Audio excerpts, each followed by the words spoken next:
करीब करीब 4% ऊपर आज निफ्टी आईटी इसी ने मार्केट को संभाला है। अब बताते हैं हुआ क्या है। देखिए आज जैसे मैं कह रहा हूँ बहुत ही ख़राब दिन मार्केट के लिए और सिर्फ आईटी को छोड़कर बाकी पूरे बाजार में हाहाकार और गिरावट को फिर से बैंक निफ्टी ने लीड किया। मिड और स्मॉल कैप यहाँ पर भी गिरावट, एडवांस डिक्लाइन भी थोड़ा ख़राब।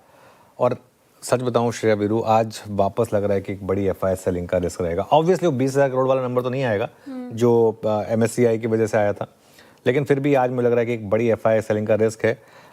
जिस तरीके से ओपनिंग हुई थी वो सारी बढ़त गवाई, ब्रेथ काफी कमजोर है जैसा कि आपने जिक्र किया। सिर्फ आईटी ऐसा पैक जहां पर आज स्ट्रेंथ देखने को मिल रही है। तो सर बड़ा सवाल ये कि मार्केट गिरा क्यों आज, क्योंकि जो ग्लोबल क्यूज थे वो तो पॉजिटिव थे, ब्रेंट भी नीचे आया, रुपए में भी मजबूती है। तो क्या एक खराब मॉनसून का डर ही बाजार को सता रहा है?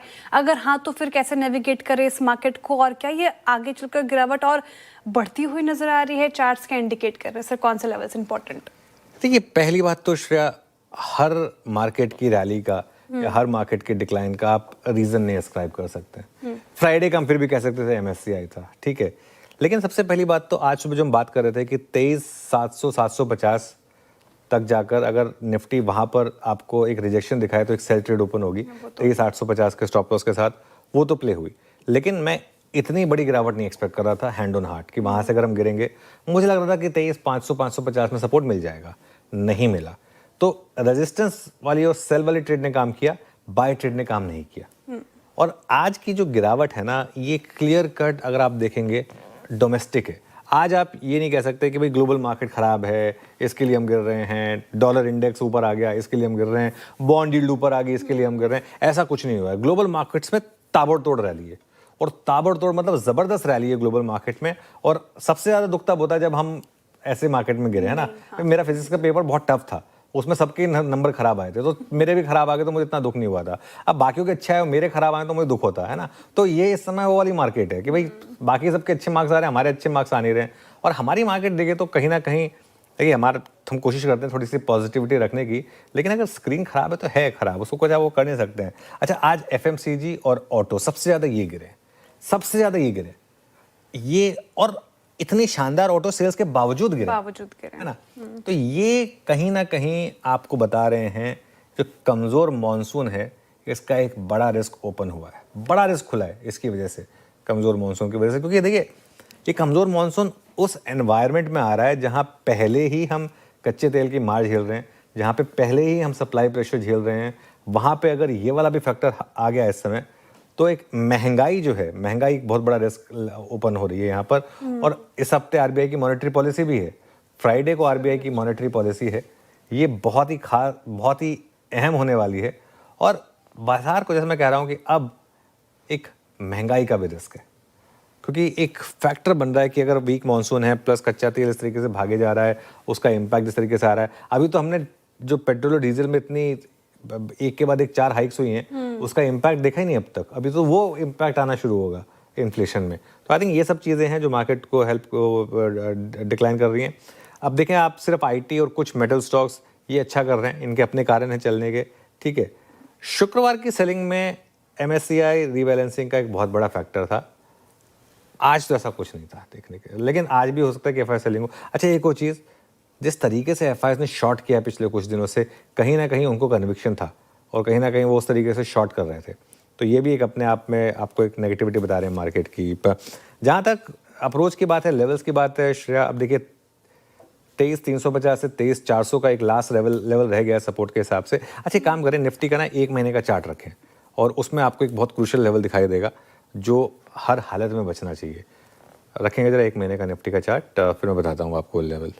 23,262 हमने बात की थी कि एक 23,262 का एक शायद मार्केट ने हायर लो बनाया हो, और 23,262 से हम 23,400 तक गए थे।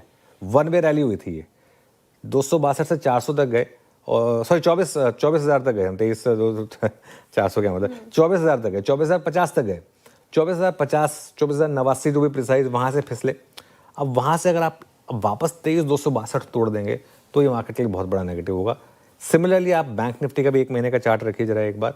उसके बाद मैं आता हूँ बैंक निफ्टी के भी लेवल्स पर। ये देखिए बैंक निफ्टी का लो था 52,783, बहुत दूर नहीं है यहाँ से, अब कुछ 800-900 पॉइंट रह गए हैं। खैर एनीवे निफ्टी पर रेजिस्टेंस अब 23,600-650 की है। अब क्लियरली उससे ज़्यादा आप कुछ कर भी नहीं सकते हैं, होप भी नहीं कर सकते हैं। बैंक निफ्टी पर वही सपोर्ट है फिर 53,200 से 53,500 का करीब, और रेजिस्टेंस रहेगी यहाँ पर करीब 54,000 से 54,200। लेकिन मेन मामला जो है ना वो है रेट सेंसिटिव्स का। ऑटोज, बैंक्स, NBFCs और जो RBI की मॉनेटरी पॉलिसी आने वाली है उससे पहले कहीं ना कहीं मार्केट को डर लग रहा था कि मुझे नहीं लगता कि फ्राइडे को रेट हाइक आ जाएगा, लेकिन गवर्नर साहब को संज्ञान जरूर लेना पड़ेगा, MPC को संज्ञान जरूर लेना पड़ेगा कि जो हो रहा है इस मार्केट में, इन दैट एनवायरनमेंट आप किस तरीके का एक मूव ले सकते हैं। अच्छा एक और चीज़ हुई आज मार्केट में, इवन जो अब तक अच्छे स्टॉक्स जो अब तक चल रहे थे स्टॉक्स, आज मार्केट की कमर एक और स्पेस ने तोड़ी है, पावर स्टॉक्स। अब देखिए हिटाची देखिए आप, इसके अलावा आप देखिए अदानी पावर देखिए आप किस तरीके से, ये देखिए हिटाची एनर्जी आज किस तरीके से गिरा। इसके अलावा आप देखिए अदानी पावर, सुजलॉन देखिए आप किस तरीके से गिरा। तो ये स्पेस जो थी ना ये अच्छा कर रही थी। इसके अलावा आज सुबह हमने ग्लेनमार्क की बात की थी, जैसे फॉर एग्जांपल जहां नंबर खराब थे वहां पर एक शॉर्ट ट्रेड प्ले आउट हुई है उस तरीके से, तो वो फिर भी इस तरीके के कुछ ट्रेड्स प्ले आउट हुए हैं। लेकिन निफ्टी जो है थोड़ा सा अब क्लियरली वीकनेस की तरफ बढ़ रहा है। चलिए अब तक हमारी दिक्कत का विषय था स्टेट ऑफ हॉर्मोज, ट्रम्प साहब, है ना, क्रूड, रुपी। आप देखिए रुपी भी संभल गया, है ना, सब कुछ ठीक हो रहा है। ये अनुज ये ताज़ा सेलिंग जो है, ये क्या लग रहा है आपको, ये मेट की टिप्पणियां हैं क्या? मतलब उसके बाद जो सेलिंग हुई ना वो लगभग 10-10:30 बजे के बाद शुक्रवार से, वो अब तक नहीं थम रही है। क्या ये बड़ा रिस्क है क्या? बिल्कुल देखिए वो पिक्चर थी ना धमाल, उसमें वो कहते हैं कि जो सबसे पहले मरना चाहता है, पिक्चर थी ना धमाल, उसमें वो कहते हैं कि जो सबसे पहले मरना चाहता है वो आगे आ जाए तो बाकी तीनों पीछे हट जाते हैं। तो है ना वो जावेद जाफरी कहता है कि पता नहीं ऐसे सिचुएशन में सबसे आगे मैं क्यों सबसे आगे आ जाता हूँ। हमारी मार्केट की इस समय सिचुएशन वही है।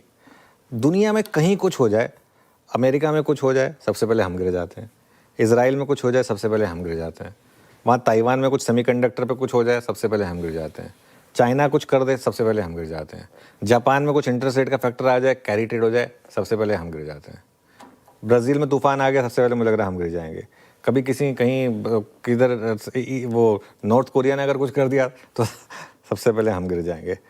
इस बार ट्रम्प कुछ कह दे सबसे पहले हम गिर जाएंगे। और इस बार तो लग रहा है कि भाई मॉनसून वीक आ गया सबसे पहले हम गिर गए। इस बार तो क्या चलिए कह सकते हैं भाई ये तो इस बार तो वाकई में आपका ही फैक्टर था तो इसकी वजह से आप गिरे। तो ये बात आपकी बिल्कुल सही है। अब तक हम डॉलर रुपी को रो रहे थे, तेल को लेकर रो रहे थे, ये सब चीज़ें ठीक हुई तो कोई नया आ गया। फिर देखिए मेन चीज़ क्या है, एक चीज़ समझ लीजिए, मैं ना हमेशा इन कुछ चीज़ों को, मैं लाइफ को, ट्रेडिंग को, स्पोर्ट्स को, इन सब चीज़ों को काफ़ी जोड़ के देखता हूँ। एक 90s में और अर्ली 2000s में ऑस्ट्रेलिया की टीम थी, वो सारे मैच जीतती थी, सारे के सारे मैच, ठीक है। तो उनसे एक बार किसी ने पूछ लिया कि आप ना मैच तो सारे जीतते हैं लेकिन कई मैचों में आप लकी भी हो जाते हैं। तो उन्होंने कहा देखिए ऐसा है कि जब सब कुछ अच्छा चल रहा हो ना तो लक भी आपका फेवर करता है, और जब सब कुछ खराब चल रहा हो तो लक भी आपके अगेंस्ट हो जाता है। तो इस समय हमारी मार्केट क्योंकि इतनी खराब पोजीशन में, लक भी हमारी मार्केट के अगेंस्ट है। जैसे ही अभी जैसे अर्निंग सीजन था, एकदम ऐसा लग रहा था ये अर्निंग सीजन ठीक हो रहा है, एकदम से अर्निंग्स डाउनग्रेड की साइकिल खत्म होने के साइन आ रहे थे, एकदम से वॉर आ गई, ठीक है। अब ये वॉर खत्म होने के साइन बने, ठीक है, कम से कम और बमबारी तो नहीं हो रही है, भले ही डील में टाइम हो रहा है, ये मॉनसून की न्यूज़ आ गई, ठीक है। उससे पहले वो MSCI की न्यूज़ आ गई, कुछ ना कुछ लगा ही रहता है मार्केट के अगेंस्ट। तो इसको आप चाहें तो इस तरीके से देख सकते हैं। अनुज, इट्स 23410 और बैंक निफ्टी ऑलमोस्ट 53,760। कैसे अप्रोच करेंगे इस क्लोज को और कल के लिए क्या करके जाएं? कल एक्सपायरी डे है। बिल्कुल वीरू, मैं समझ सकता हूँ आप क्यों चाहते हैं कि 3:30 जल्दी बच जाएं, क्योंकि इस मार्केट में 20 मिनट और कैसे बिताएंगे। और मैं तो सोच रहा हूँ अगस्त से क्या 3 अगस्त से, हाँ 3 अगस्त से जब 3:40 हो जाएगा तब क्या होगा अगर ऐसी मार्केट रही तब तक। तो देखिए मार्केट की क्लोज काफ़ी ख़राब है, इसमें कोई डाउट नहीं है, मार्केट की क्लोज काफ़ी ख़राब है। अब भले ही मार्केट ओवरसोल्ड हो लेकिन क्लोजिंग काफ़ी बेरिश है, और मार्केट का टेक्सचर जो है ना वो सेल ऑन रैली का है। देखिए मार्केट ने आज भी सुबह आपको एक रैली दी है, ऐसा नहीं है कि सुबह रैली नहीं दी है, तो मुझे लग रहा है कोई पोजीशन कैरी करने का मतलब नहीं है, लॉजिक नहीं है इतनी ओवरसोल्ड मार्केट में सेल पोजीशन कैरी करने का। आराम से अपना बिना पोजीशन के घर जाएं, कल सुबह मार्केट को देखें। एक ट्रेड तो शॉर्ट साइड पर आपको मार्केट कल भी देगा, क्योंकि जिस तरीके का मार्केट का टेक्सचर है उसमें कहीं ना कहीं जब भी रैली फेल हो उसका वेट करें आप, और फिर एक शॉर्ट अगर बटन आपको प्रेस करना है तो करें। ध्यान रहे, एक अप्रोच तो ये है। दूसरी अप्रोच ये है, इतना सब होने के बाद भी क्या मार्केट 23,262 बचा लेगा निफ्टी पर? अगर 23,262 बचा लिया तो अच्छी बात है, लेकिन क्योंकि ये आई थिंक हमने पहले भी देखा था, हम 23,300 समथिंग तक गए थे, उसके बाद वापस एक वन वे रैली आई थी 24,000 तक की। दिक्कत क्या है कि हम एक रेंज में हैं, 23,300 से 24,000 की एक रेंज रही है। पिछले मंडे को लग रहा था कि हम रेंज को अपसाइड पे तोड़ रहे हैं, आज लग रहा है कि हम रेंज को डाउन साइड पर तोड़ रहे हैं। इस बीच में मार्केट ने कुछ भी नहीं किया, उस रेंज में ही रहा है, तो एक पॉसिबिलिटी रहेगी। तो 7 दिन का हो गया, देखिए उसमें वो आपको वो दिन दिख रहा है जिसमें हम ऊपर गए थे ऑलमोस्ट। अगर आप 14 दिन का चार्ट देखेंगे, हम एकदम उस बैंड में हैं और मार्केट बस उसी बैंड में आपको तंग कर रहा है इस बार। लेकिन जिस फेरोसिटी से हम गिरे हैं ना, चलने में ज़्यादा टाइम लगा था, गिरे बहुत जल्दी हैं उसके मुकाबले, वो थोड़ा सा वरिंग होगा।